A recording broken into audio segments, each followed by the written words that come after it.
Good morning. Weekly trend സെറ്റേഴ്സിലേക്ക് സ്വാഗതം. ആഗോള ആഭ്യന്തര വിപണികളെ സംബന്ധിച്ചിടത്തോളം സംഭവബഹുലമായ ഒരു വാരമാണ് കടന്നുപോയത്. H-1B വിസ ഫീസ് $1,00,000 ആക്കി ഉയർത്തിയ ഡൊണാൾഡ് ട്രംപിൻ്റെ ഉത്തരവും ഫാർമ മേഖലയ്ക്കുള്ള 100% താരിഫും തുടങ്ങി ആശങ്കകൾ പലവിധമായിരുന്നു. വിസ നടപടിയിൽ കാലിടറിയ IT സൂചികയ്ക്ക് പിന്നാലെ ആഴ്ചയിലെ അവസാന ദിനം ഫാർമ മേഖലയും സമ്മർദ്ദത്തിലായി. അതുകൊണ്ട് തന്നെ തുടർച്ചയായ 6ാം ദിനവും മാർക്കറ്റ് കരകയറിയില്ല. അതേസമയം ജനറിക് മരുന്നുകളിൽ ശ്രദ്ധ കേന്ദ്രീകരിച്ചിരിക്കുന്ന ഇന്ത്യൻ കമ്പനികളെ സംബന്ധിച്ചിടത്തോളം താരിഫ് പ്രകാരം ഏൽക്കില്ല എന്ന റിപ്പോർട്ടുകൾ ആശ്വാസം പകരുന്നുണ്ടെങ്കിലും സെല്ലിംഗ് പ്രഷർ കനത്തതോടെ നിക്ഷേപകരും ജാഗ്രതാ സമീപനമാണ് കൈക്കൊണ്ടത്. ഇതിനു പുറമെ തുടരുന്ന FII സെല്ലിങ്ങും രൂപയുടെ ഇടിവും ആഗോള സംഘർഷങ്ങളും മാർക്കറ്റിൽ സമ്മർദ്ദം വർദ്ധിപ്പിച്ചുവെന്നു.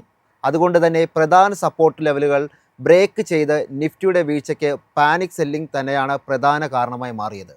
പ്രതിവാര പ്രകടനം നോക്കുമ്പോൾ നിഫ്റ്റി 50 സൂചിക 2.65% വീണപ്പോൾ ബാങ്ക് നിഫ്റ്റിയുടെ ഇടിവ് 2% ആയിരുന്നു.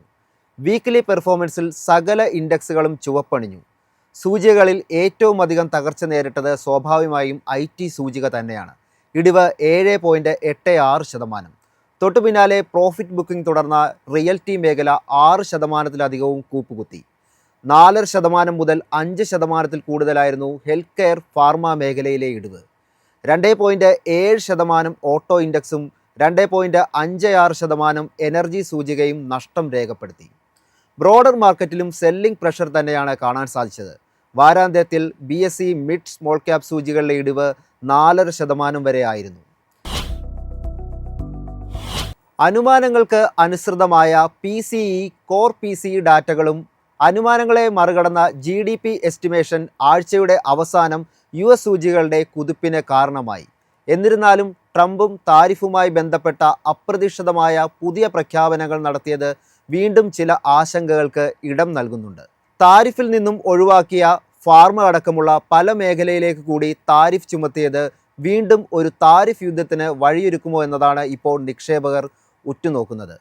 പ്രതിവാര അടിസ്ഥാനത്തിൽ ഡൗ ജോൺസ് 0.15% ഇടിവ് രേഖപ്പെടുത്തിയപ്പോൾ നാസ്ഡാക്ക് 100 0.5% ഇടിവാണ് രേഖപ്പെടുത്തിയത്. S&P 500 സൂചിക 0.31% ഇടിവ് രേഖപ്പെടുത്തി.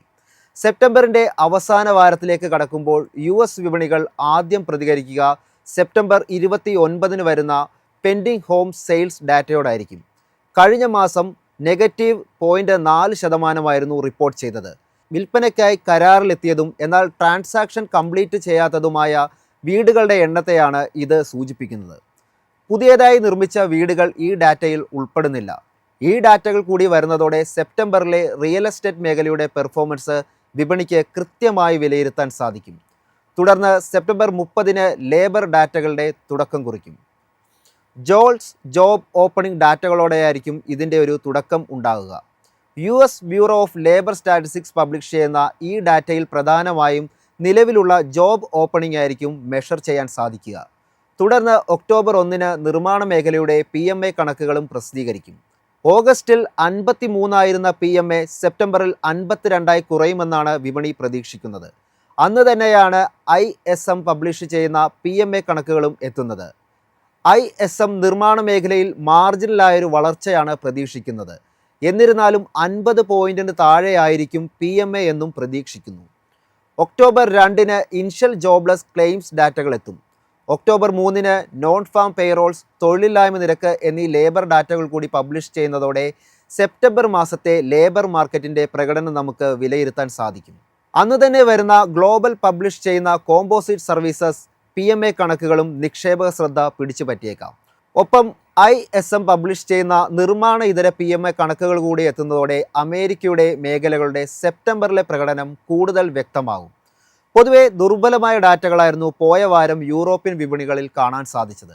വീക്കിലി ബേസിസിൽ ഡാക്സ് സൂചിക 0.42% നേട്ടം രേഖപ്പെടുത്തിയപ്പോൾ FTSE 100 0.85% നേട്ടത്തിലാണ് വ്യാപാരം അവസാനിപ്പിച്ചത്.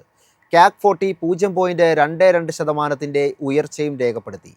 അടുത്ത ആഴ്ചയിലോട്ട് വരുമ്പോൾ സെപ്റ്റംബർ 30 വരുന്ന ബ്രിട്ടൻ്റെ GDP കണക്കുകളോടായിരിക്കും സൂചികകൾ ആദ്യം പ്രതികരിക്കുക. GDP കണക്കുകളിൽ കാര്യമായ മാറ്റങ്ങൾ ഒന്നും തന്നെ അനലിസ്റ്റുകൾ ഇപ്പോൾ പ്രതീക്ഷിക്കുന്നില്ല. ഒപ്പം അന്ന് തന്നെ പബ്ലിഷ് ചെയ്യുന്ന ഫ്രാൻസ്, ജർമ്മനി എന്നിവയുടെ CPI ഡാറ്റകളും യൂറോപ്യൻ വിപണികളുടെ ഗതിയെ സ്വാധീനിച്ചേക്കാം. കൂടാതെ ജർമ്മനിയുടെ തൊഴിലില്ലായ്മ നിരക്കുകളും അന്നറിയാൻ സാധിക്കും. October 1 France, Germany, eurozone, Britain എന്നിവയുടെ നിർമ്മാണ മേഖലയുടെ PMI ഡാറ്റകളും എത്തും. നിലവിൽ 50 പോയിന്റിന് താഴെയായിരിക്കും PMI എന്നാണ് പ്രതീക്ഷിക്കുന്നത്. സെപ്റ്റംബറിലെ ഡാറ്റകളാണ് വരുന്നത്. ഒപ്പം അന്ന് തന്നെ യൂറോസോണിൻ്റെ CPI കോർ CPI ഡാറ്റകളും വിപണി ശ്രദ്ധ ആകർഷിച്ചേക്കാം. ഫ്രാൻസ്, ജർമ്മനി, യൂറോസോൺ, ബ്രിട്ടൻ എന്നിവയുടെ സർവീസ് PMI കണക്കുകളും യൂറോസോൺ, ബ്രിട്ടൻ എന്നിവയുടെ കോമ്പോസിറ്റ് PMI കണക്കുകളും പബ്ലിഷ് ചെയ്യും. ഇതോടെ പ്രധാന യൂറോപ്യൻ സമ്പദ് വ്യവസ്ഥകളുടെ സെപ്റ്റംബറിലെ പ്രകടനം കൂടുതൽ വ്യക്തമാകും. ഒരു ലോങ് ഹോളിഡേക്ക് മുന്നോടിയായി ഒരു പിടി ഡാറ്റകളാണ് ചൈനീസ് വിപണികളെ കാത്തിരിക്കുന്നത്. ചൈനയുടെ നിർമ്മാണ ഇതര കോമ്പോസിറ്റ് PMI കണക്കുകളും കാക്സിൻ നിർമ്മാണ സർവീസ് PMI കണക്കുകളും പ്രസിദ്ധീകരിക്കും. സെപ്റ്റംബറിലെ ഡാറ്റകളാണ് വരുന്നത്. ഒപ്പം അന്ന് തന്നെ ജപ്പാന്റെ ഓഗസ്റ്റിലെ വ്യാവസായിക ഉൽപ്പാദന ഡാറ്റകളും എത്തുന്നതായിരിക്കും. തുടർന്ന് ഒക്ടോബർ 2 വരുന്ന ജപ്പാന്റെ സർവീസസ് PMI കണക്കുകളും ഏഷ്യൻ വിപണികളെ സ്വാധീനിച്ചേക്കാം. കമ്മോഡിറ്റി മാർക്കറ്റിൽ നേട്ടമാണ് പോയ വാരം കാണാൻ കഴിഞ്ഞത്.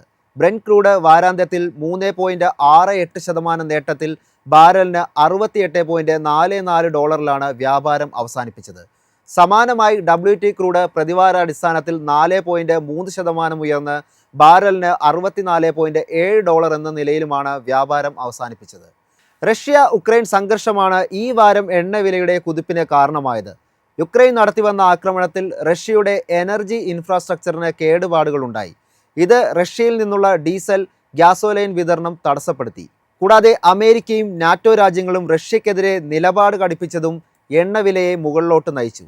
എന്നാൽ വെള്ളിയാഴ്ചത്തെ ട്രേഡിംഗിൽ ഡൊണാൾഡ് ട്രംപിൻ്റെ പുതിയ താരിഫ് പ്രഖ്യാപനവും ഡോളർ ഇടിവും ക്രൂഡ് വിലയെ താഴോട്ട് നയിച്ചു. ടെക്നിക്കൽ സൈഡിൽ ബ്രെന്റ് ക്രൂഡിൻ്റെ ആദ്യ സപ്പോർട്ട് $65.47 തുടർന്ന് $63.68 അപ്സൈഡിലോട്ട് വരുമ്പോൾ $69.79 റെസിസ്റ്റൻസ് ഉള്ളത്. ഇത് മറികടക്കാൻ സാധിച്ചാൽ $70.69 റെസിസ്റ്റൻസായി പരിഗണിക്കാം. WT ക്രൂഡിൻ്റെ ടെക്നിക്കൽ സൈഡ് നോക്കുമ്പോൾ $61.33 ആദ്യ സപ്പോർട്ടുള്ളത്. തുടർന്ന് $59.85 നമുക്ക് സപ്പോർട്ടായി പരിഗണിക്കാവുന്നതാണ്. മറുവശത്ത് $66.43 ആദ്യ റെസിസ്റ്റൻസ് പ്രതീക്ഷിക്കാവുന്നത്. ഈ ഒരു ലെവൽ മറികടക്കാൻ സാധിച്ചാൽ $68.01 ലെവലും റെസിസ്റ്റൻസായി പരിഗണിക്കാവുന്നതാണ്. സ്വർണ്ണവില പ്രതിവാരാടിസ്ഥാനത്തിൽ 2.01% നേട്ടത്തോടെ ട്രോയ് ഔൺസിന് $3758.78 വ്യാപാരം അവസാനിപ്പിച്ചത്. ആഗോളതലത്തിൽ അമേരിക്കയുടെ ഫാർമസ്യൂട്ടിക്കൽ താരിഫ് വന്നതും റഷ്യയുടെ കൈവശമുള്ള ഉക്രൈൻ ഭൂമി പിടിച്ചെടുക്കാൻ ഇത് പറ്റിയ അവസരമാണ് എന്ന അമേരിക്കയുടെ നിലപാടും സേഫ് ഹെവനായ സ്വർണത്തിൻ്റെ വില വർദ്ധിക്കാൻ കാരണമായി. ടെക്നിക്കൽ സൈഡിൽ ഗോൾഡിൻ്റെ ആദ്യ സപ്പോർട്ട് $3640 തുടർന്ന് $3504 അപ്സൈഡ് നോക്കുകയാണെങ്കിൽ $3809 ആദ്യ റെസിസ്റ്റൻസ് പ്രതീക്ഷിക്കാം. ഈ ഒരു ലെവൽ മറികടക്കാൻ സാധിച്ചാൽ 3877 റെസിസ്റ്റൻസായി പ്രതീക്ഷിക്കാവുന്നതാണ്. ഇന്ത്യൻ രൂപ പ്രതിവാരാടിസ്ഥാനത്തിൽ ഇടിവിനാണ് സാക്ഷ്യം വഹിച്ചത്.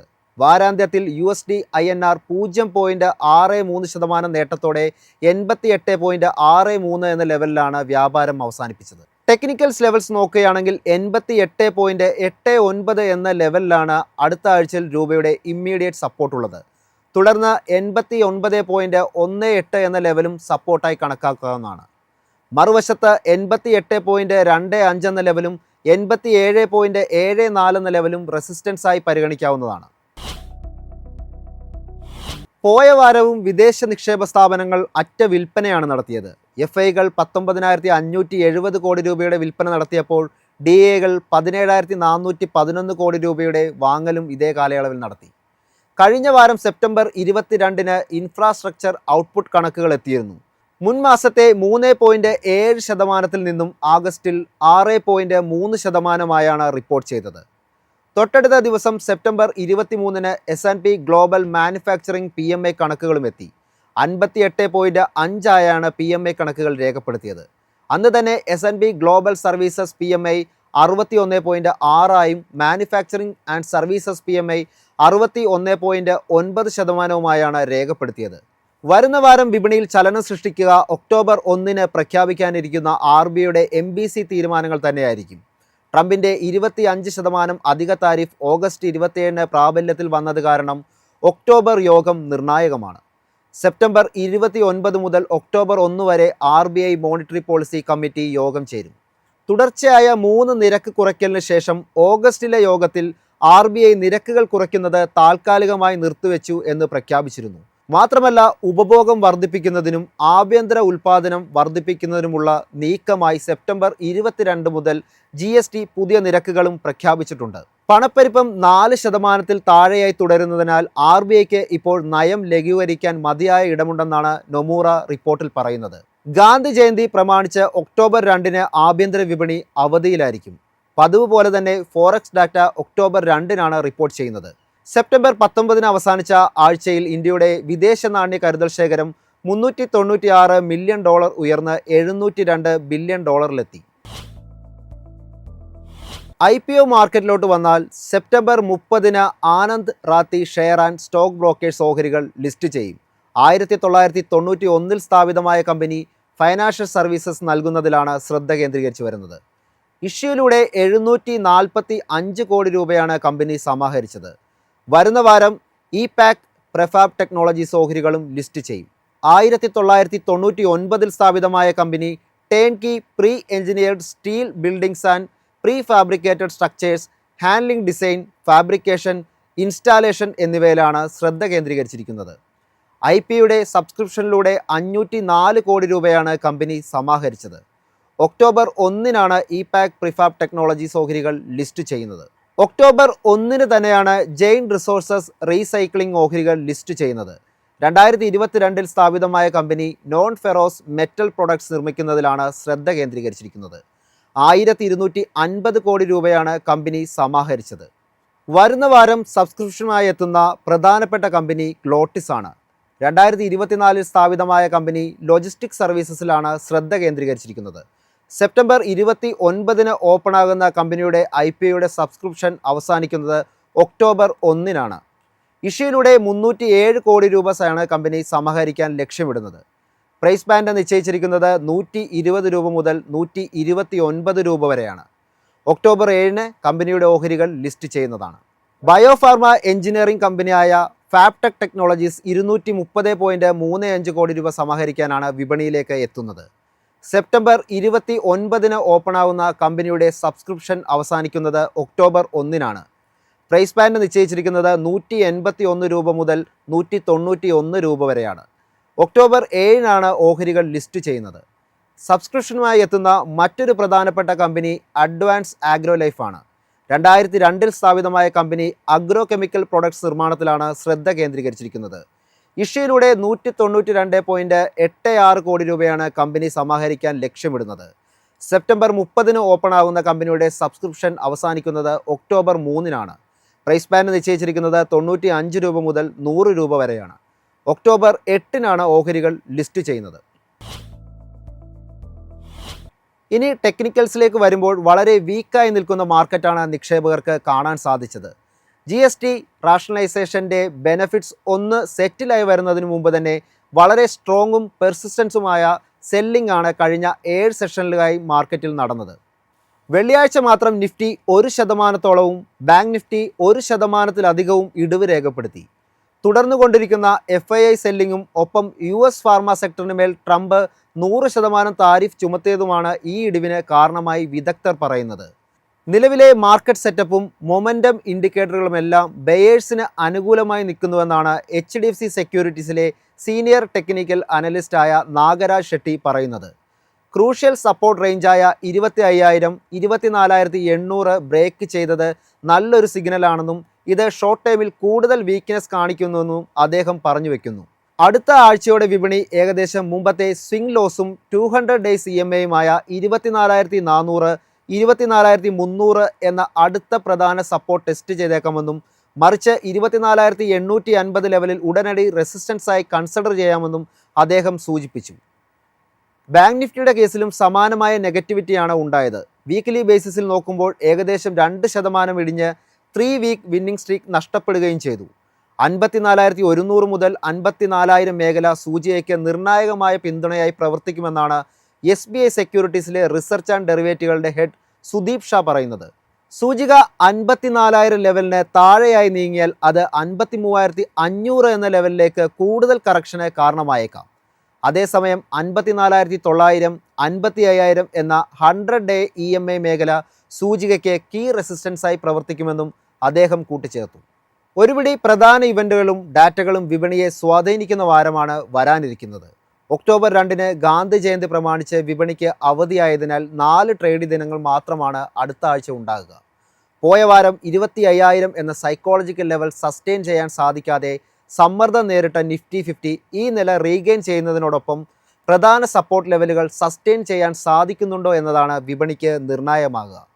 കൂടാതെ മാർക്കറ്റിൽ നിലവിലെ വീക്ക്നെസ് ആണെങ്കിൽ പോലും ഇപ്പോഴത്തെ സപ്പോർട്ട് ബ്രേക്ക് ചെയ്തില്ലെങ്കിൽ ഒരു കൺസോൾട്ടേഷൻ സാധ്യതയും കോഷ്യസ് ഒപ്റ്റിമിസ്റ്റിക് വ്യൂവുമാണ് കൂടുതൽ അനലിസ്റ്റുകളും പ്രതീക്ഷിക്കുന്നത്.